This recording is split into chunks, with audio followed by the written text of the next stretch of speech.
सह जिल्हाभरात जुलै महिन्याच्या सुरुवातीला 3 ते 4 दिवस पाऊस पडल्यानंतर पावसानं मोठी विश्रांती घेतली। त्यामुळे शेतकरी चिंतेत सापडलाय। शेतकऱ्यांनी आपल्या शेतात कपाशी, मका पीक लागवड केल्यानंतर त्या पिकांवर आता रोगराई पसरायला सुरुवात झाली आहे। दमदार पाऊस पडला नसल्यानं रोगराई पसरते। त्यामुळे आहे ते पीक जगवण्याची धडपड आता शेतकऱ्यांकडून सुरू आहे। शेतकऱ्यांकडून आता मका, कपाशी पिकांवर कीटकनाशक फवारणीला सुरुवात करण्यात आली आहे। याचाच आढावा घेतलाय आमचे प्रतिनिधी तुषार परदेशी यांनी।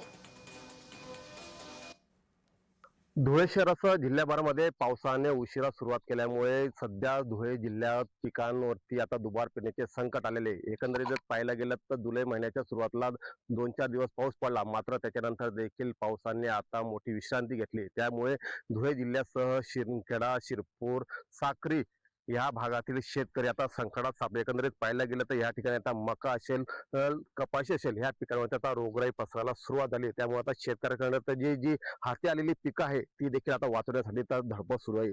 या ठिकाणी कीटकनाशकाची फवारणी या ठिकाणी शेतकऱ्यांच्या वतीने करण्यात आली। एकंदरीत पाहायला गेलं तर या ठिकाणी मक्यांवरती आता तुडतुड्यासारखा किंवा रोगराई पसरायला सुरुवात झालेली आहे। त्यामुळे आता जे पानं आहेत ते पानं सुद्धा आता कतरू लागलेले आहेत। त्यामुळे आता जे पिकं आहे ते हाताशी वाया जाऊ नये याचीच आता धडपड आता शेतकऱ्यांना आली। एकंदरीत पाहायला गेलं तर जिल्ह्याभरात अजून देखील मुसळधार पावसाची प्रतीक्षा आता शेतकऱ्यांना देखील कायम लागलेली आहे। कारण जोरदार पाऊस पडत नाही तोपर्यंत कीटकनाशक ही आता नष्ट होणार नाही अशीच अपेक्षा आता शेतकऱ्यांना देखील लागली आहे। धुळ्याहून तुषार परदेशी, जय महाराष्ट्र न्यूज, धुळे। छत्रपती संभाजीनगर जिल्ह्यात यंदा पावसाअभावी खरीप हंगाम मात्र धोक्यात आलाय।